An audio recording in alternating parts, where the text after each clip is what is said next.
আপনি কখনো কোনো স্বর্ণকারকে দেখেছেন? সোনা তারই হয়, গয়না বানানোর শিল্প তারই হয়। তাও ও বারবার সোনাকে গরম করে, হাতুড়ি নিয়ে বারবার তার উপরে প্রহার করে। কিসের জন্য? যাতে সে সেই স্বর্ণকে কুন্দন বানাতে পারে, প্রত্যেক আঘাতের সাথে তার মধ্যে থেকে খাদ বের করতে পারে। একজন বিবেকশীল ব্যক্তিরও এটা করা উচিত, যাতে এই সংসার আপনাকে আঘাত করার আগে আপনি নিজের মধ্যে থাকা দোষগুলো বহিষ্কার করে দিন। হয়তো একটু কষ্ট হতে পারে, কিন্তু এ অবশ্যই করবেন। যদি আপনি কুন্দন হতে চান, তাহলে নিজেকে নিজের স্বর্ণকার অবশ্যই হতে হবে। রাধা রাধা। আহ, হাত পুড়ে গেল। এবার আপনি বলবেন, কৃষ্ণ এটাই তো হবে, জ্বলন্ত কয়লা ধরতে গেলে হাত তো পুড়ে যাবেই। চলুন, এই বিষয়ে আপনি এটা বললেন, ক্রোধের বিষয়েও কি আপনি এরকমই ভাবেন? অবশ্যই ভাবা উচিত, কারণ ক্রোধ হলো ঠিক এইরকমই। আমরা ভাবি এই জ্বলন্ত কয়লা হাতে তুলে কারোর দিকে যদি আমরা ছুড়ি, তার ক্ষতি হবে, কিন্তু সর্বপ্রথম আমাদেরই হাত পুড়ে যাবে। এই ক্রোধ সর্বপ্রথম আপনারই বিনাশ করবে, আপনার আনন্দ কেড়ে নেবে, আপনার শরীর খারাপ করে দেবে, আপনার অস্তিত্বকে পুড়িয়ে ফেলবে। তাই এই ক্রোধের থেকে সাবধানে থাকুন আর ভালোবেসে বলুন, রাধা রাধা। এই সংসারে কিছু মানুষের তীব্র বাসনা থাকে, সে নিজেকে বিনাশ করতে চায়। কিছু মানুষ মদ্যপান করে নেশায় বুঁদ হয়ে থাকেন, কিছু মানুষ বিলাসিতা করেন, আর কেউ সবার সাথে শত্রুতা করে বসেন। যদি আপনি নিজের বিনাশই চান, তাহলে এইসব করার প্রয়োজনই নেই। শুধু একটু অহংকার পোষণ করুন। হ্যাঁ, আপনি ঠিক শুনেছেন, এই অহংকার আপনাকে বিনাশ করে দেয়। এ হয়তো কাঁটার মতন বেঁধে না, কিন্তু এর ধার আপনাকে রক্তাক্ত করে দেয়। আস্তে আস্তে আপনার প্রিয়জন, আপনার বন্ধু, আপনার আত্মীয়, যাদের আপনি ভালোবাসেন, তাদের সকলকে আপনার থেকে দূরে করে আপনাকে একা করে দেয় এই অহংকার। যদি আপনি এই জীবনে বাঁচতে চান, তাহলে বিনম্র হতে শিখুন। আর যদি আপনি নিজের বিনাশ চান, তাহলে অহংকার পোষণ করতে শিখুন। সিদ্ধান্ত হলো আপনার, এই জীবন হলো আপনার। রাধা রাধা। হাতের কত রকম রূপ হয়। কিছু স্নেহের সাথে আপনাকে স্পর্শ করে, তো কিছু প্রহার হিসেবে বর্ষিত হয়। কিছু বন্ধুত্বের নামে আপনার দিকে অগ্রসর হয়, তো কিছু শত্রুতার দিকে আপনাকে টেনে নিয়ে যায়। কিন্তু কখনো ভেবে দেখেছেন যে কোন হাত বেশি মূল্যবান? যখন আপনি সফল, যখন আপনি ভালো কাজ করেন, তখন কিছু হাত আপনার জন্য করতালি দেয়, আর কিছু হাত এমন হয় যা আপনার কাঁধ স্পর্শ করে যখন আপনি জীবনে সব থেকে অসফল হন, যখন আপনি ভেঙে পড়েন। তাই করতালি দেওয়া সেই হাত, আপনার প্রশংসা করা সেই হাত, তার থেকে অনেক বেশি দামি সেই হাত যা আপনাকে তখন আশ্বস্ত করে যখন আপনি এমন সময় কাটাচ্ছেন যা আমরা কেউ কাটাতে চাই না। সেটা আপনার সম্বল হয়ে ওঠে, আর এই সম্বলই আপনাকে জীবন অতিবাহিত করার শক্তি প্রদান করে। তাই একে অপরের সম্বল হয়ে থাকবেন, জীবনে সব সময় ভালো থাকবেন। রাধা রাধা।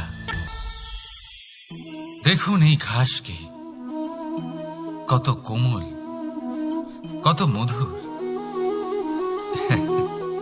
যদি এই ঘাসের ওপর হাঁটেন, তাহলে পায়ে ব্যথা কখনোই হবে না। এর উপরে শুয়ে পড়লে মিষ্টি ঘুম চলে আসবে।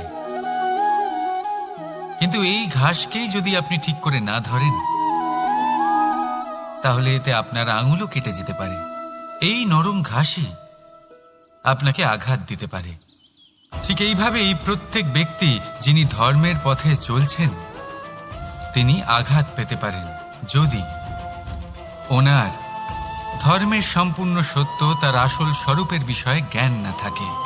তাই জীবনে যে কোনো বস্তু ব্যক্তি বা সুযোগ আসে, তাহলে তার শক্তির বিষয়ে, তার দুর্বলতার বিষয়ে প্রথমে তথ্য সংগ্রহ করবেন, তারপরেই সিদ্ধান্ত নেবেন। যদি এরকম করেন তাহলে সাফল্য অবশ্যই আসবে। রাধা রাধা। প্রেম আর চাওয়া একই মনে হয়, তাই না? কিন্তু আসলে এরা আলাদা। এদের মধ্যে অনেক তফাৎ আছে। দেখতে গেলে প্রেম আর চাওয়া কখনোই এক হতে পারে না। এবার যদি আপনাকে আমি এক উদাহরণ দিই, যদি আপনি এই ফুলকে চান, তাহলে আপনি এটাকে তার ডাল থেকে ছিঁড়ে আপনার কাছে রেখে দেবেন। কিন্তু যদি আপনি একে ভালোবাসেন, তাহলে আপনি প্রতিদিন এসে এটার শিকড়ে জল দেবেন, যাতে সে আরো প্রস্ফুটিত হয়। শুধু এটাই তফাৎ চাওয়া আর প্রেমের মধ্যে। চাওয়া স্বার্থ হয়ে ওঠে, যেখানে প্রেম পরমার্থ হয়ে ওঠে। তাই কাউকে না চেয়ে ভালোবাসুন, জীবন ধন্য হয়ে উঠবে। রাধা রাধা। কখনো কোনো বাচ্চাকে দেখেছেন? কত কিছু ঘটতে থাকে তার জীবনে। শৈশব থেকে বেড়ে ওঠা অবধি অসংখ্য অনুভূতি অনুভব করে সে। কখনো পড়ে যায়, কখনো আহত হয়, কখনো জ্ঞান লাভ করে, কখনো কষ্ট সহ্য করে, তো কখনো আনন্দ উপভোগ করে। কিন্তু মনে রাখে সে শুধুমাত্র আনন্দের মুহূর্তগুলি। এবার শুধু একবার আপনার জীবনের প্রারম্ভের দিকে তাকিয়ে দেখুন, আপনার শৈশবে তাকিয়ে দেখুন। আপনি দেখবেন বেশিরভাগ যেসব স্মৃতি আপনার মনে আছে, সেগুলি সমস্ত ভালো মুহূর্তের, খারাপ মুহূর্তের নয়। সেই জন্য শৈশব সব থেকে সুখী হয়, এতে নিশ্চিন্ত থাকা যায়। সেই জন্য আজ আপনি যতই বড় হয়ে উঠুন না কেন, খারাপ স্মৃতি, খারাপ ঘটনা সব ভুলে যাওয়ার চেষ্টা করুন। একবার খারাপ ঘটনা ভুলে যাওয়ার অনুভূতি আপনার হয়ে গেলে, তখন মনে রাখবেন, যতই কঠিন পরিস্থিতির মুখোমুখি আপনাকে হতে হোক, তার মোকাবিলা করতে আপনি সক্ষম। রাধা রাধা। মানুষ, প্রত্যেক মানুষ কাউকে ভালোবাসে, কাউকে ঘৃণা করে, কাউকে সম্মান করে, আবার কাউকে তিরস্কারও করে। মানুষ সবকিছু হতে পারে, সুস্থও হতে পারে, রোগীও হতে পারে, ধনীও হতে পারে, নির্ধনও হতে পারে, বন্ধুও হতে পারে, আবার শত্রুও হতে পারে। যদি কিছু না হতে পারে, তা হলো অস্পৃশ্য, অচ্ছুত। ভগবানের কাছে সব থেকে বড় পাপ। এই যে মানব শরীর, তা ঈশ্বর প্রদত্ত, তা তার মন্দির। প্রত্যেক শরীরে ব্রহ্মদেব বাস করেন। তাই শরীরের অপমান করা, সেটা ছোঁয়া থেকে দূরে থাকা, এটা কখনো করবেন না। এই জীবনে ছুত অছুত কখনো বিচার করবেন না। পরমেশ্বর যা দিয়েছেন তার সম্মান করতে শিখুন। আর আসুন আমার সাথে ভালোবেসে বলুন, রাধা রাধা। যদি আমি আপনাকে জিজ্ঞেস করি যে এই সংসারে সব থেকে মাহাত্ম্যপূর্ণ বস্তু কি, তাহলে আপনি বলবেন জল। আর একদম ঠিক বলবেন। কিন্তু কোন কারণে? এই জন্য যে সে আমাদের জীবন দান করে, এই জন্য যে সে আমাদের তৃষ্ণা মেটায়, নাকি এই জন্য যে আমাদের দৈনিক কাজ থেকে শুরু করে আমাদের মৃত্যু অবধি কাজে আসে, সব কাজে আমাদের সাহায্য করে? না, এর পেছনে একটা কারণ হলো জলের প্রকৃতি। ভেবে দেখুন, সমুদ্রের এই জল সূর্যের তাপ সহ্য করে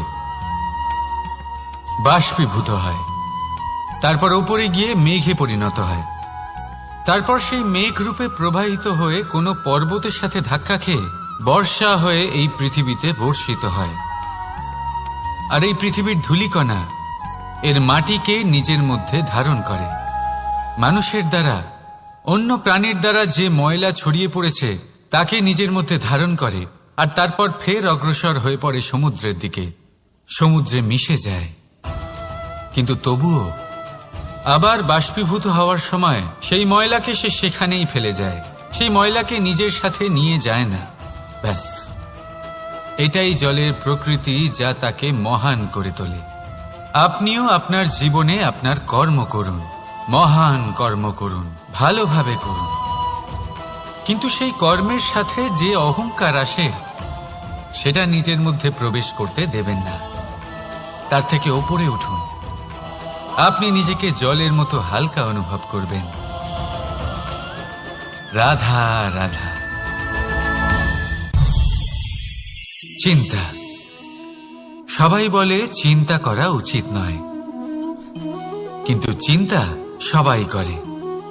যিনি বৃদ্ধ ব্যক্তি হন তিনি নিজের অতীতের সাথে বর্তমানের তুলনা করে চিন্তিত থাকেন। একজন যুবক ব্যক্তি ভবিষ্যতের বিষয় চিন্তা করে, নিজের লক্ষ্য কিভাবে পূরণ করা যায় সেই চিন্তায় মগ্ন থাকে। শুধু একজন বালকের না তো তার ভবিষ্যতের চিন্তা থাকে আর না অতীতের দুঃখ থাকে। আর এরকম কেন? কারণ সে শুধুমাত্র বর্তমান নিয়ে ভাবে, আর তাই সে সব থেকে বেশি সুখী।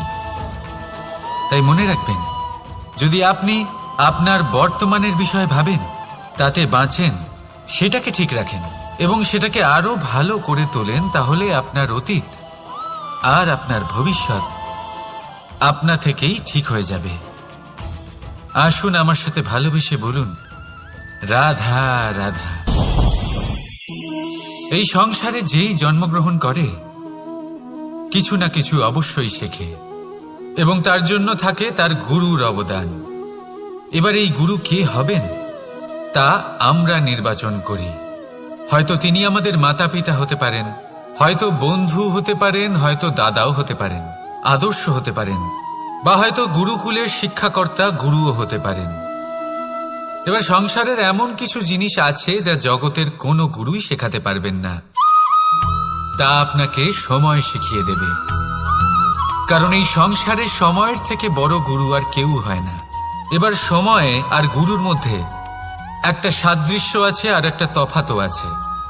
সাদৃশ্য হলো যে সময় আর গুরু দুজনেই আপনাকে শেখায়। তফাতেই যে গুরু প্রথমে আপনাকে শিক্ষাদান করে, তারপর আপনার পরীক্ষা নেন। সময় প্রথমে আপনার পরীক্ষা নেয়, তারপর আপনাকে শিক্ষা দেয়। এবার শিক্ষা লাভ করে পরীক্ষা দেওয়া আর পরীক্ষা দিয়ে শিক্ষা লাভ করা এই দুই ভিন্ন বিষয়। আর সব সময় মনে রাখবেন, এই সময়ের থেকে আপনি যা শিক্ষা লাভ করবেন তা সব সময় যত্ন করে আপনার কাছে রেখে দেবেন। কারণ সময়ের থেকে বড়, সময়ের থেকে দামি, সময়ের থেকে অত্যন্ত আধুনিক আর কোনো গুরু নেই। রাধা রাধা। নাম কত সাধারণ একটা বিষয়। প্রত্যেক মানুষ যে জন্ম নেয় তাকে একটা নাম দেওয়া হয়, যা সে পেয়ে থাকে তার মাতা পিতার দ্বারা, না হলে তার গুরুর দ্বারা, বা কোনো আত্মীয়ের দ্বারা, বা কোনো কাছের মানুষের দ্বারা। এই নামের সাথেই সে আস্তে আস্তে বেড়ে ওঠে। কিন্তু এটাই কি সেই নাম? এই নামই কি সবকিছু? কখনোই নয়। একটা নাম সেটা যা আপনি জন্মের সময় লাভ করেন, যে নামে আপনি কর্মের পথে অগ্রসর হন। আরও একটা নাম সেটা যা আপনি আপনার কর্মের দ্বারা অর্জন করেন, আর এই নামেই আপনাকে সবাই যুগ যুগ ধরে মনে রাখে। আপনার আসল নাম সেটা নয় যা আপনাকে জন্মের সময় দেওয়া হয়েছিল। আপনার আসল নাম সেটা যেটা আপনি আপনার কর্ম দ্বারা লাভ করেছেন। কারণ সেই লাভের পেছনে প্রচুর প্রয়াস লুকিয়ে থাকে, অনেক পরিশ্রম লুকিয়ে থাকে। কিন্তু যদি আপনি চান যে মানুষ আপনার নাম মনে রাখে, তাহলে আপনাকে কর্মের পথে অগ্রসর হতেই হবে। শুভ কর্ম করতে হবে, অনর্গল চেষ্টা করে যেতে হবে, মহান কাজ করতে হবে। আর বিশ্বাস করুন, আপনি একটা মহান নামের ফল অবশ্যই লাভ করবেন। রাধা রাধা। মানুষ এক সামাজিক প্রাণী। সমাজে ঘোরাফেরা করে, অন্য মানুষ খুঁজে বেড়ায়, সম্পর্ক তৈরি করে, সেটাকে গড়ে তোলে, সুখ দান করে, সুখ লাভ করে, নিজের দুঃখকে কম করে। কিন্তু একটা জিনিস সে বোঝে না, কোন ব্যক্তি আপন আর কোন ব্যক্তি পর। দেখুন, আপন সে নয় যে সুখের সময় আপনার সাথে থাকে, আপন সে যে দুঃখের সময়ে শুরু থেকে শেষ অবধি আপনার সঙ্গে থাকে। তাই খেয়াল রাখবেন, সুখের সময় যে আপনার সাথে থাকে তারা সেই ব্যক্তিগণ যাদের আপনি পছন্দ করেন, কিন্তু যে দুঃখের সময়, সমস্যার মধ্যে, কষ্টের ও একাকিত্বের মধ্যে আপনার সাথে থাকে, আপনাকে সব সময় সঙ্গ দেয়, তারা সেই ব্যক্তি যারা আপনাকে পছন্দ করে। এবারে কাকে আপনি আপন বানাবেন আর কাকে পর, সিদ্ধান্ত আপনার। রাধা রাধা। আপনি জীবনে কখনো দেখে থাকবেন অথবা শুনে থাকবেন যে মানুষ যখন দুধ পান করে তার মধ্যে যদি কোনো মাছি এসে পড়ে, সে আর সেটা পান করে না, সেই দুধকে কোথাও ফেলে দেয় সে। কিন্তু ভেবে দেখুন, এখানে পরিস্থিতি একটু আলাদা হলে, দুধের বদলে ঘি থাকলে মানুষ কি করে? সেই ঘি ফেলে দেয় না, সেখান থেকে মাছিটাকে বের করে ফেলে দেয়। এটা দিয়ে আমরা কি শিক্ষা পেলাম? এটাই যে এখানে মাছি গুরুত্বপূর্ণ নয়, গুরুত্বপূর্ণ হলো সেই খাবার, ঘি। এবারে ভাবুন, দুধ আর ঘি এই দুই উৎপন্ন হয় গরু থেকে, তাহলে বেশি মাহাত্ম্য ঘিকে কেন দেওয়া হয়? তার কারণ যে যত বেশি তাপ সহ্য করে সে তত উৎকৃষ্ট হয়, সে ততটা মূল্যবান হয়, এতটাই মূল্যবান যে যদি তাতে কোনো দোষও থাকে মানুষ সেটা গ্রাহ্য করে না। তাই মনে রাখবেন, এই পুষ্টি অপুষ্টি এ শুধুই নামমাত্র, কিন্তু পরিশ্রম করা, সংঘর্ষ করা, তাপ সহ্য করা, এটা মানুষের অনুভূতি। তাই নাম নিয়ে না ভেবে অনুভূতির ওপরে মনোনিবেশ করুন, তাকে গুরুত্ব দিন। আর আসুন আমার সাথে ভালোবেসে বলুন, রাধা রাধা। বহুবার আমরা জীবনে নিরাশ হয়ে পড়ি, এই ভেবে যে নিরন্তর চেষ্টা করার পরেও আমাদের নিজেদের লক্ষ্য প্রাপ্ত হচ্ছে না। আমরা বুঝতেই পারি না এটা কি হচ্ছে। অনেকবার এরকম মনে হয় যে সেই লক্ষ্য যা আমরা চাইছি, সেই স্বপ্ন যা আমরা দেখেছি, যার জন্য আমরা নিরন্তর চেষ্টা করেছি, আমরা হয়তো তার যোগ্যই নই। ওই লক্ষ্যই আমাদের জন্য সঠিক নয়। আমাদের মনোবল ভেঙে যায়, আর তা হলো অত্যন্ত কঠিন এক পরিস্থিতি। কিন্তু সেই সময় কি করা যেতে পারে? আপনাকে একটা উদাহরণ দিয়ে বোঝাই। কখনো কোনো বৃক্ষকে দেখেছেন? সেও অনেক কঠিন পরিস্থিতির সম্মুখীন হয়, যেমন পাতা ঝরার সময়। এই সময়ে কোনোভাবে আপনি পৌঁছে গেলে আপনি জানতে পারবেন আপনার সাফল্য আপনার জন্যই অপেক্ষা করছিল। রাধা রাধা। আপনি মনুর বিষয়ে নিশ্চয়ই শুনে থাকবেন। ওনাকে একটা সুযোগ দেওয়া হয়েছিল, হয় উনি নিজের হালের রক্ষা করবেন, নয় এই সৃষ্টিকে আসন্ন প্রলয়ের হাত থেকে বাঁচানোর জন্য নৌকার নির্মাণ করবেন। উনি নিজের নির্বাচন করেছিলেন, আর আজ আমরা সবাই মানুষ নামে পরিচয় পেয়েছি। এমনই এক সুযোগ পেয়েছিলেন শ্রীরাম এবং সীতাও। ওনারা আবেগের ঊর্ধ্বে উঠে এই সংসারের সামনে এক সেরা উদাহরণ প্রস্তুত করেছিলেন। এরকমই এক সুযোগ পেয়েছিলেন রাবণও, এরকমই এক সুযোগ পেয়েছিলেন কংস। একটা সুযোগ, অন্যায়ের পথ ত্যাগ করে সত্যের পথে চলার। ওনারা সেই সুযোগ ত্যাগ করলেন এবং ওনাদের এই সংসার ত্যাগ করতে হল। একটা অত্যন্ত গুরুত্বপূর্ণ কথা মনে রাখবেন, সুযোগ এই শব্দ যতটাই ছোট, এটা জীবনে আসেও ততটাই কম সময়ের জন্য। এবার এই সুযোগের আপনি কি করবেন? এর সদ্ব্যবহার করে নিজের নাম প্রকাশিত করবেন, এই সংসারে ইতিহাসে নিজের নাম অমর করবেন, নাকি অসফল হওয়ার উদাহরণ হয়ে উঠবেন, সেই সিদ্ধান্ত হলো আপনার।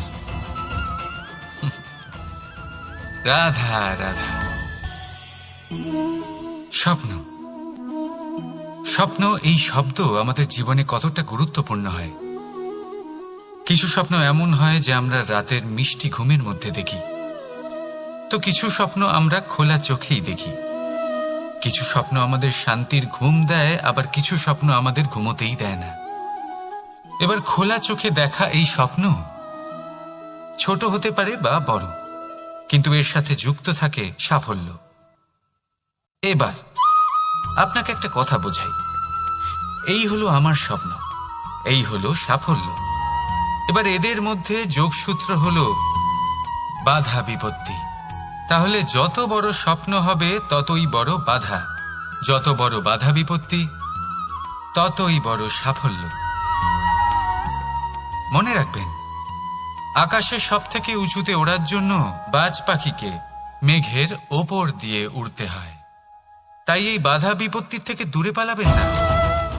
অবশ্যই এ হলো সেই বাধা বিপত্তি যার থেকে সংসার দূরে পালাতে চায়।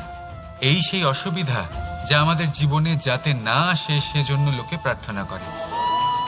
কিন্তু এই সেই বাধা যার সম্মুখীন হয়ে আপনার সাফল্য প্রাপ্তি হবে, আপনি আপনার লক্ষ্যে পৌঁছতে পারবেন। তাহলে আসুন আমার সাথে ভালোবেসে বলুন, রাধা রাধা। প্রসন্নতা,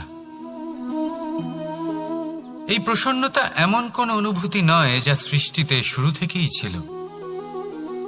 প্রসন্নতা হলো এমন এক অনুভূতি যা আপনাকে নিজের কর্মের দ্বারা অর্জন করতে হয়। আর যত অন্যকে দেবেন ততই তা অঙ্কুরিত হবে। অর্থাৎ যতটা প্রসন্নতা অন্যকে দিতে পারবেন ততটাই প্রসন্নতা নিজে চলে আপনার কাছে আসবে। এবার আপনি বলবেন, এ তো অত্যন্ত কঠিন কাজ, এ কিভাবে সম্ভব হবে? সবাইকে প্রসন্ন রাখা তো স্বয়ং মহাদেবেরও সাধ্য নয়। আমরা তো হলাম সাধারণ মানুষ, এ কিভাবে হতে পারে? চলুন, আপনার এই কথা আমি মেনে নিলাম। সবাইকে প্রসন্ন রাখা সম্ভব নয়, এটা 100% সত্যি কথা। কিন্তু আমরা চেষ্টা তো করতেই পারি যে প্রসন্নতা না হোক, আমরা যেন কাউকে দুঃখ না দিই। এটা তো আমরা করতেই পারি। যত এই দুঃখ দূর হবে ততটাই সুখ ছড়িয়ে পড়বে, আর যত এই সুখ ছড়িয়ে পড়বে ততই বাড়বে এই প্রসন্নতা। তাহলে আসুন এই প্রসন্নতার সাথেই বলুন, রাধা রাধা। ভাগ্য, সময় ও কর্ম। দেখতে গেলে আমরা সবাই এই তিনটি শব্দের সাথে খুব ভালোভাবে পরিচিত। হয়তো আমাদের জীবনে আমরা এই তিনটি শব্দের প্রয়োগ অবশ্যই করে থাকি। দেখতে গেলে এই বিষয়ে প্রত্যেক ব্যক্তির দৃষ্টিভঙ্গি আলাদা। কেউ বলে সময়ই হলো সেই মাধ্যম যা ভাগ্য বানায়, কেউ বলে ভাগ্যই হলো সেই যা সময়কে বদলে দেয়, কেউ বলে ভাগ্য এবং কর্ম এই দুই একই দাঁড়িপাল্লার দুই দিক। যদি আপনাকে সত্যিটা বোঝাই তাহলে ঠিক এইভাবে বোঝাবো।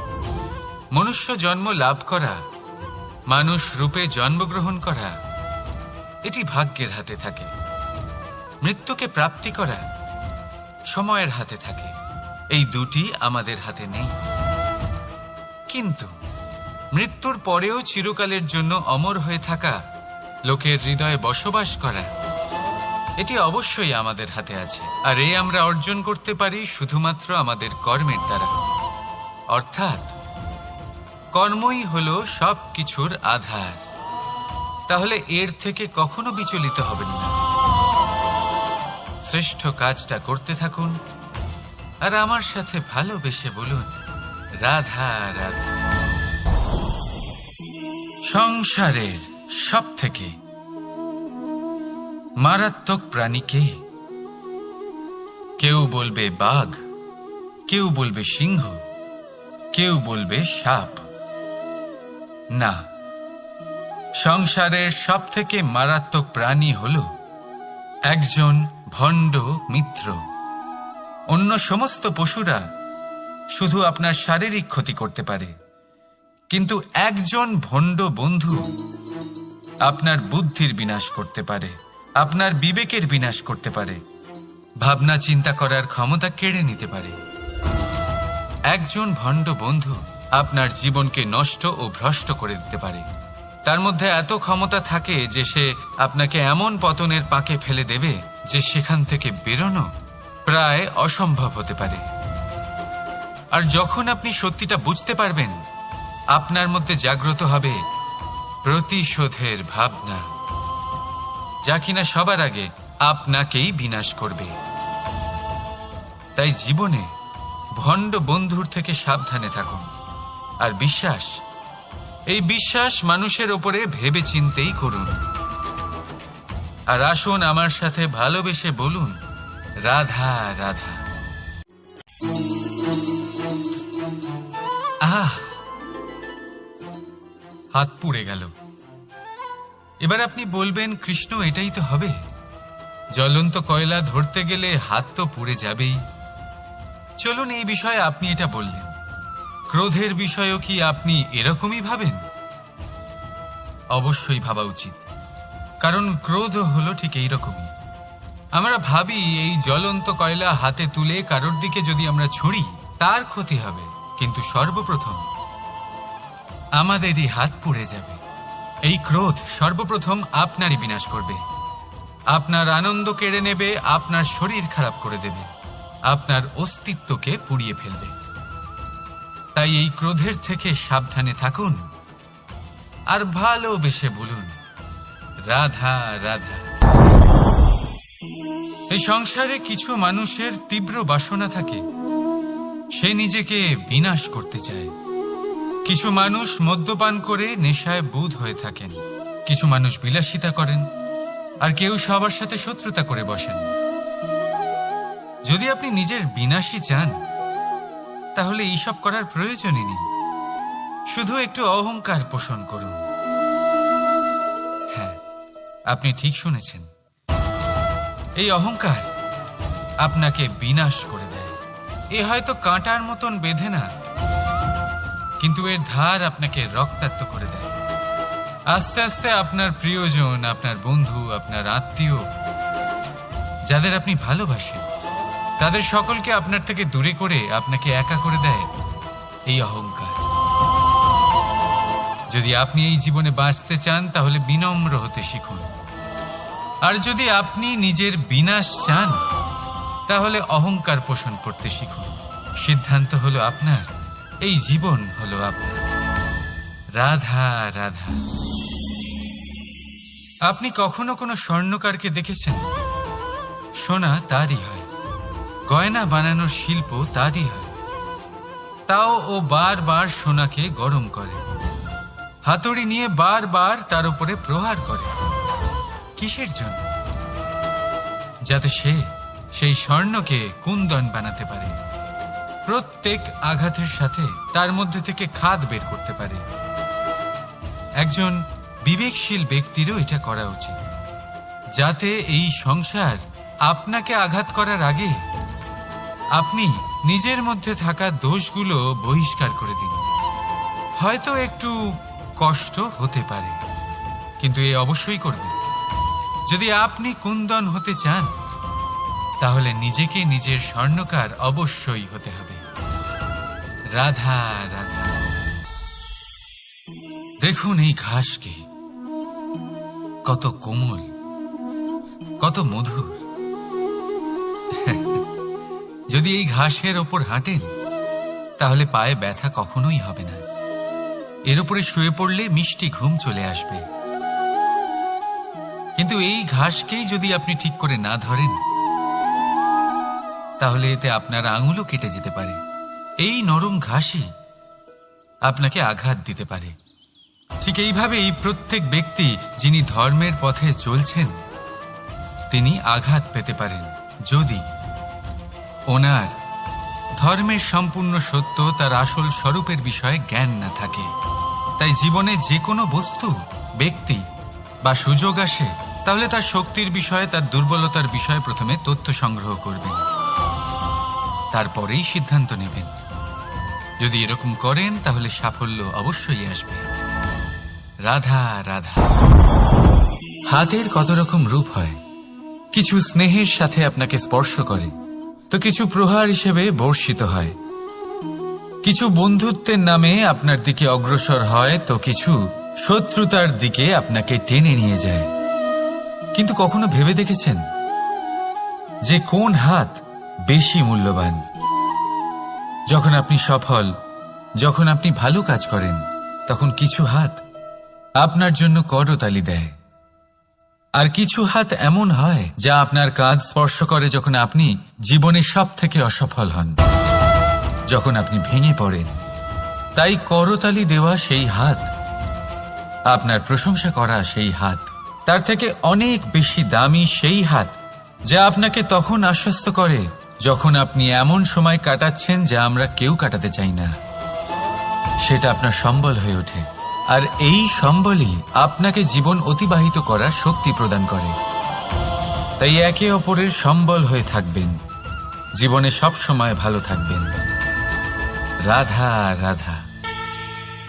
মানুষ, প্রত্যেক মানুষ কাউকে ভালোবাসে, কাউকে ঘৃণা করে, কাউকে সম্মান করে, আবার কাউকে তিরস্কারও করে।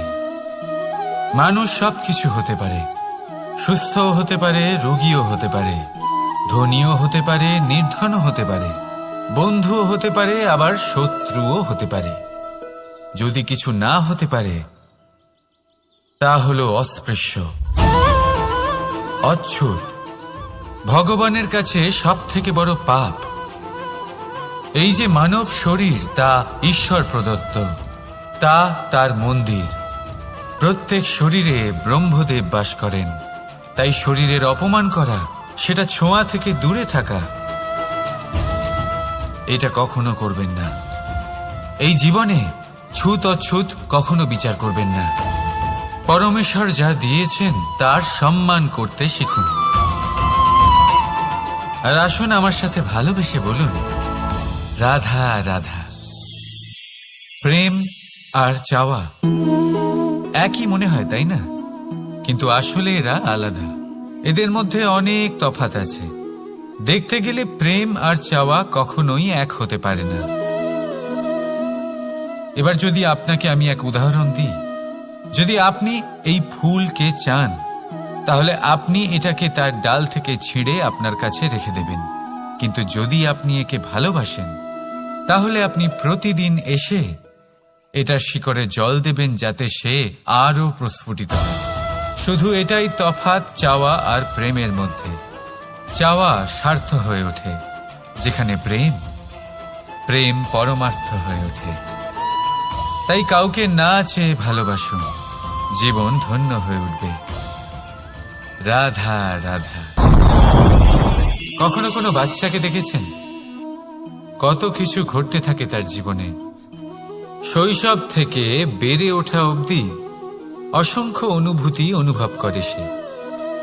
কখনো পড়ে যায়, কখনো আহত হয়, কখনো জ্ঞান লাভ করে, কখনো কষ্ট সহ্য করে, তো কখনো আনন্দ উপভোগ করে।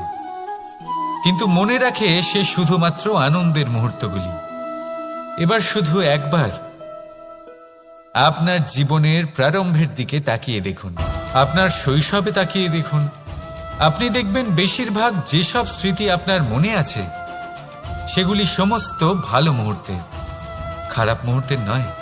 সেই জন্য শৈশব সব থেকে সুখী হয়, এতে নিশ্চিন্ত থাকা যায়। সেই জন্য আজ আপনি যতই বড় হয়ে উঠুন না কেন, খারাপ স্মৃতি, খারাপ ঘটনা সব ভুলে যাওয়ার চেষ্টা করুন। একবার খারাপ ঘটনা ভুলে যাওয়ার অনুভূতি আপনার হয়ে গেলে, তখন মনে রাখবেন, যতই কঠিন পরিস্থিতির মুখোমুখি আপনাকে হতে হোক, তার মোকাবিলা করতে আপনি সক্ষম। রাধা রাধা। যদি আমি আপনাকে জিজ্ঞেস করি যে এই সংসারে সবথেকে মাহাত্ম্যপূর্ণ বস্তু কি, তাহলে আপনি বলবেন জল। আর একদম ঠিক বলবেন। কিন্তু কোন কারণে? এই জন্য যে সে আমাদের জীবন দান করে? এই জন্য যে সে আমাদের তৃষ্ণা মেটায়? নাকি এই জন্য যে আমাদের দৈনিক কাজ থেকে শুরু করে আমাদের মৃত্যু অবধি কাজে আসে, সব কাজে আমাদের সাহায্য করে? না, এর পেছনে একটা কারণ হলো জলের প্রকৃতি। ভেবে দেখুন, সমুদ্রের এই জল সূর্যের তাপ সহ্য করে বাষ্পীভূত হয়, তারপর উপরে গিয়ে মেঘে পরিণত হয়, তারপর সেই মেঘ রূপে প্রবাহিত হয়ে কোনো পর্বতের সাথে ধাক্কা খেয়ে বর্ষা হয়ে এই পৃথিবীতে বর্ষিত হয়। আর এই পৃথিবীর ধূলিকণা এর মাটিকে নিজের মধ্যে ধারণ করে। মানুষের দ্বারা, অন্য প্রাণীর দ্বারা যে ময়লা ছড়িয়ে পড়েছে তাকে নিজের মধ্যে ধারণ করে, আর তারপর ফের অগ্রসর হয়ে পড়ে সমুদ্রের দিকে, সমুদ্রে মিশে যায়। কিন্তু তবুও আবার বাষ্পীভূত হওয়ার সময় সেই ময়লাকে সে সেখানেই ফেলে যায়, সেই ময়লাকে নিজের সাথে নিয়ে যায় না। ব্যাস, এটাই জলের প্রকৃতি, যা তাকে মহান করে তোলে। আপনিও আপনার জীবনে আপনার কর্ম করুন, মহান কর্ম করুন, ভালোভাবে করুন, কিন্তু সেই কর্মের সাথে যে অহংকার আসে সেটা নিজের মধ্যে প্রবেশ করতে দেবেন না। তার থেকে ওপরে উঠুন। আপনি নিজেকে জলের মতো হালকা অনুভব করবেন। রাধা রাধা। চিন্তা। সবাই বলে চিন্তা করা উচিত নয়, কিন্তু চিন্তা সবাই করে। যিনি বৃদ্ধ ব্যক্তি হন তিনি নিজের অতীতের সাথে বর্তমানের তুলনা করে চিন্তিত থাকেন।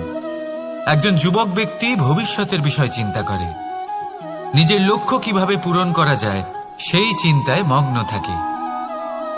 শুধু একজন বালকের না তো তার ভবিষ্যতের চিন্তা থাকে আর না অতীতের দুঃখ থাকে। আর এরকম কেন? কারণ সে শুধুমাত্র বর্তমান নিয়ে ভাবে, আর তাই সে সব থেকে বেশি সুখী। তাই মনে রাখবেন, যদি আপনি আপনার বর্তমানের বিষয়ে ভাবেন, তাতে বাঁচেন, সেটাকে ঠিক রাখেন এবং সেটাকে আরো ভালো করে তোলেন, তাহলে আপনার অতীত আর আপনার ভবিষ্যৎ আপনা থেকেই ঠিক হয়ে যাবে। আসুন আমার সাথে ভালোবেসে বলুন, রাধা রাধা। এই সংসারে যেই জন্মগ্রহণ করে কিছু না কিছু অবশ্যই শেখে, এবং তার জন্য থাকে তার গুরুর অবদান। এবার এই গুরু কে হবেন তা আমরা নির্বাচন করি। হয়তো তিনি আমাদের মাতা পিতা হতে পারেন, হয়তো বন্ধু হতে পারেন, হয়তো দাদাও হতে পারেন, আদর্শ হতে পারেন, বা হয়তো গুরুকুলের শিক্ষাকর্তা গুরুও হতে পারেন। এবার সংসারের এমন কিছু জিনিস আছে যা জগতের কোনো গুরুই শেখাতে পারবেন না, তা আপনাকে সময় শিখিয়ে দেবে। কারণ এই সংসারে সময়ের থেকে বড় গুরু আর কেউ হয় না। এবার সময় আর গুরুর মধ্যে একটা সাদৃশ্য আছে আর একটা তফাতও আছে। সাদৃশ্য হলো যে সময় আর গুরু দুজনেই আপনাকে শেখায়। তফাতেই যে গুরু প্রথমে আপনাকে শিক্ষাদান করে, তারপর আপনার পরীক্ষা নেন। সময় প্রথমে আপনার পরীক্ষা নেয়, তারপর আপনাকে শিক্ষা দেয়। এবার শিক্ষা লাভ করে পরীক্ষা দেওয়া আর পরীক্ষা দিয়ে শিক্ষা লাভ করা এই দুই ভিন্ন বিষয়। আর সব সময় মনে রাখবেন, এই সময়ের থেকে আপনি যা শিক্ষা লাভ করবেন তা সব সময় যত্ন করে আপনার কাছে রেখে দেবেন। কারণ সময়ের থেকে বড়, সময়ের থেকে দামি, সময়ের থেকে অত্যন্ত আধুনিক আর কোনো গুরু নেই। রাধা রাধা। নাম কত সাধারণ একটা বিষয়। প্রত্যেক মানুষ যে জন্ম নেয় তাকে একটা নাম দেওয়া হয়, যা সে পেয়ে থাকে তার মাতা পিতার দ্বারা, না হলে তার গুরুর দ্বারা, বা কোনো আত্মীয়ের দ্বারা, বা কোনো কাছের মানুষের দ্বারা। এই নামের সাথেই সে আস্তে আস্তে বেড়ে ওঠে। কিন্তু এটাই কি সেই নাম? এই নামই কি সবকিছু? কখনোই নয়। একটা নাম সেটা যা আপনি জন্মের সময় লাভ করেন, যে নামে আপনি কর্মের পথে অগ্রসর হন। আরও একটা নাম সেটা যা আপনি আপনার কর্মের দ্বারা অর্জন করেন, আর এই নামেই আপনাকে সবাই যুগ যুগ ধরে মনে রাখে। আপনার আসল নাম সেটা নয় যা আপনাকে জন্মের সময় দেওয়া হয়েছিল। আপনার আসল নাম সেটা যেটা আপনি আপনার কর্ম দ্বারা লাভ করেছেন। কারণ সেই লাভের পেছনে প্রচুর প্রয়াস লুকিয়ে থাকে, অনেক পরিশ্রম লুকিয়ে থাকে। কিন্তু যদি আপনি চান যে মানুষ আপনার নাম মনে রাখে, তাহলে আপনাকে কর্মের পথে অগ্রসর হতেই হবে। শুভ কর্ম করতে হবে, অনর্গল চেষ্টা করে যেতে হবে, মহান কাজ করতে হবে। আর বিশ্বাস করুন, আপনি একটা মহান নামের ফল অবশ্যই লাভ করবেন। রাধা রাধা।